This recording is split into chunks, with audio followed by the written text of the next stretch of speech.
Hey there, how are you? So I would like to talk a little bit about how to set up your own aerial studio at home, just because there are locations where you don't really have aerial silk studios, and also some studios might currently be closed because of lockdown still going on, I don't know. So just a little bit of why I'm doing this video. When I saw aerial the first time, I was actually living in a city where they had like no silk studios. So I moved to a bigger city just because of my studies and that as well. And I started doing silks there, got addicted straight away, and I managed to actually get to a point where I could like work out by myself after that, but I would always think like, oh, you can't have your own aerial rig, like that's too complicated, too dangerous and all of this. But it's actually not that complicated, so I just wanted to like give you a little insight in what I'm doing to actually have access to a rig point with studios closed or living in an area where you don't have silk classes. The important part is when you start off learning silks, just make sure you do have some sort of like source where you get like valuable information from, just because it's really important to know what body parts and that you're engaging, and you would need a good understanding of your body also to be able to actually execute all those cues and that. So I definitely recommend like having somebody there in the beginning till you get that body understanding, but just to keep that in mind. Alrighty, let's get started. Okay, so first of all, we do have outdoor rigs that are like super expensive, and if you just want to start off with aerial silks, like you're not gonna spend thousands of like dollars or euros or whatever just to be able to buy like an aerial rig to later maybe find out that you actually don't even like it. So another little option is to just hang it up at home. And well, it's not ideal if you don't have a high ceiling, but at least you can get started and like try out a couple of things and see how you feel about it. And maybe just later take the decision to actually invest in an outdoor rig. So firstly you need a ceiling where you just know that it's not gonna fall apart once you're like drilling something into it. But just ask the people that constructed the house, or like just double check with somebody who's got like more knowledge about it. But what else do we need? So firstly, for the ceiling, I've got like a little thing like this. So this is basically where you attach everything onto, and you just have to you can see there are like 4 holes here, and you have to drill 4 holes into the ceiling because of that, and then you place a little thing like this into the hole, and later there's a nail that goes through it with like some other pieces that you've got to put on as well. I forgot what you call them.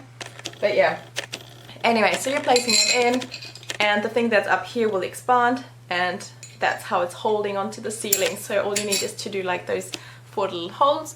But there are surely like other options as well on how to set up the rig. So I actually had a friend recommending this one to me, and it was just 15 euros on Amazon. So I was like, okay, that's not too bad because I'm like always moving. So I thought I'd just give it a go, because it's not like much of an investment for something like this. And my friend was using it too, so I kind of knew that it would be safe. The next thing to attach to your rig is actually a carabiner. So just to put it in like this. And this one here has, for example, 25 kilonewton, which is absolutely enough. And it usually tells us on the side here. I don't think the camera will focus like that. But they usually write it down in the descriptions too, in case you're ordering online. So the next thing to attach here would be the Rescue 8, which our silks are on. And then, we can kind of have it all hanging up like this. Also, if you know that you want to spin in that and that you have enough height for that, you can also attach like a little swivel like this, which will just make like spinning easier. So you will just need to attach another carabiner here to attach to the Rescue 8. So now let's get to the silks. So I actually have 3 different silks. So I've got one blue one like this, a pink one like this, and a red one. Where are you? Just like this one here. Let me just tell you the story behind all of them. So this one here was the first one I bought. I bought it from a shop in Berlin, and I have to say that the material, it's like really bouncy. Like you probably can't see it now, but it's really like bouncy material. So once you hang down on it, it actually like takes you back to the ground kind of.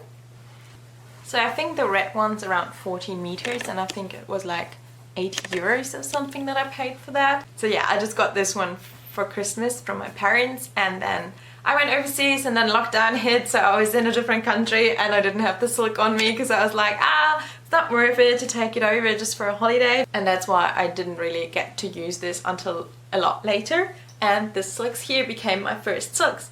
So this one here I got abroad when I was in Australia. I just bought it over Amazon, I think. And I think it was like 150 Australian dollars or something like this. But it had like the carabiner and the rescue aid and everything included already.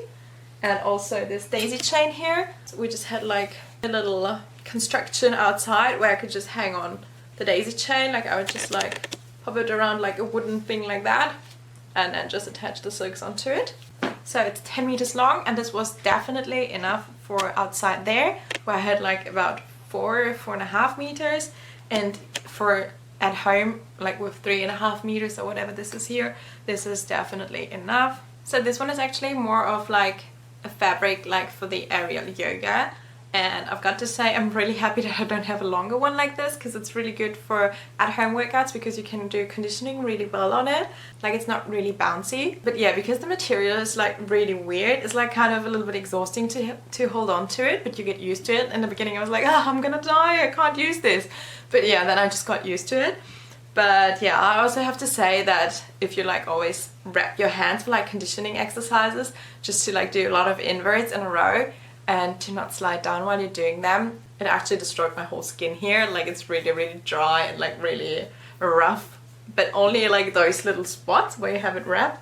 So yeah, that's the plus and the minus of silk like this, which has kind of this aerial yoga fabric style. And then we get to my longest silks, which is, good question, I think it was 28 meters.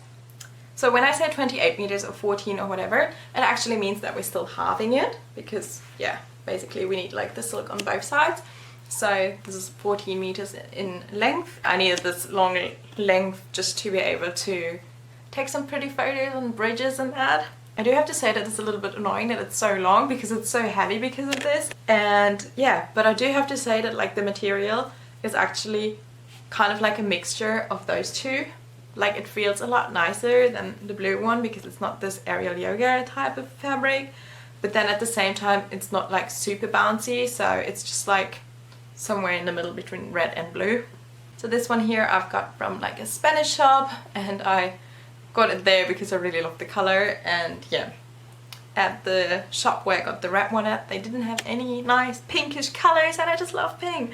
So yeah, I think it was like around 130 euros or something, so I consider that quite okay. Yeah, because it's so long also, and they were really quick. They even sent me like a teeny weeny piece of fabric with like the color on, so I could see if that's really the color that I like. And it actually took longer for this piece of fabric to arrive than afterwards when I actually ordered it, because it just took them like some days before the silks arrived. And yeah, that kind of had to do with like summer holidays and that. And yeah, so all of this is also true if you want to start with aerial yoga at home, or also with aerial hoop. So with aerial hoop, you should just think about whether you wanted to have 1, 2 or like no points at all. So yeah, those rig points, when you've got like the hoop, you've got like little rig points where you attach the carabiner to, and you can also have no rig point, and you basically attach the hoop over a loop to another carabiner then. And yeah, well, I just have the daisy chain here at the moment, but yeah, you could be basically like putting it through like this and that, hanging it up here. I hope you get the hang of it. So I just have a rigless one, but there are like many advantages and disadvantages to like having a rigless one or having one with 2 rigs. Like there are just different tricks that you can do or can do better when you have like 2 rig points or when you have 1. So yeah, it just depends upon your personal preference, but that's just one little thing to be aware of. So I really hope that with this I could give you a little insight on how to set up your own little aerial studio at home, and yeah, how to maybe get started with aerial. Yeah, and as always, safety first, just use your brain a little bit and it will be all good. So always go to just like safe spot where you know, okay, nothing's gonna happen, this is absolutely safe to rig my silk here. And yeah, just check your material before you use it and maintain it well. and then you should be fine. And always use a crash mat. Like, that's the first thing I'm gonna get once I've settled down somewhere, a good crash mat. I can't wait for it. Yeah, just because anything could happen, really. I'm one of those people that actually did make bad experience with not having a crash mat, so just trust me on that one. If you like and you have any questions, just ask me down below, and yeah, just tell me how you're working out. Like, do you have access to like a rig point, or like how do you do it? Do you do it outdoor? Do you do it indoor? Or do you have a studio that you're working out at and where you can just go to freely? Yeah, just let me know about that. I'll be keen to hear from you. Have a lovely evening and see you soon. Bye!